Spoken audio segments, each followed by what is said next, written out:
Hello மக்களே, வாங்க இன்றைக்கி வெந்தயத்தை பற்றின ஜிகே கொஷின்ஸ் பார்க்கலாம். ஃபஸ்ட்டு, வெந்தயத்தை தினமும் சாப்பிட்றதுனால உடலில் எந்த கொழுப்பு குறையுது? கெட்ட கொழுப்பு, எல்டிஎல் கொலஸ்ட்ரால். அடுத்து, வெந்தயத்தை உட்கொள்கிறதுனால ஏற்படுற நன்மைகள் என்னென்ன? இரத்த சர்க்கரை அளவை குறைக்குது, செரிமானத்தை இன்க்ரீஸ் பண்ணுது, அதே மாதிரி முடி வளர்ச்சியையும் அதிகரிக்குது.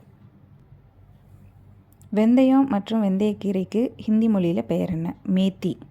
மேத்தி லீவ்ஸ்னு சொல்லுவோம். அடுத்து, தாய்ப்பால் சுரப்பை அதிகரிக்க உதவும் வெந்தயத்தோட பண்பு என்ன? லாக்டேட்டிங் ஸ்டிமுலண்ட் அல்லது கெலக்டகோக். ஓகே. இந்தியாவில் எந்த மாநிலம் வெந்தயத்தை அதிக அளவில் உற்பத்தி செய்யுது? ராஜஸ்தான். அடுத்து, வெந்தயத்தில் உள்ள எந்த பொருள் சர்க்கரை நோயை கட்டுப்படுத்த உதவுது? ஹைட்ராக்சி ஐசோலுசின் அல்லது என்ற அமினோ அமிலம். 4-ஹைட்ராக்சி ஐசோலுசின் என்ற அமினோ அமிலம். வெந்தயம் எந்தெந்த சத்துக்களுக்கு பெயர் பெற்றது? இரும்புச்சத்து, நார்ச்சத்து மற்றும் தாவர புரதம்.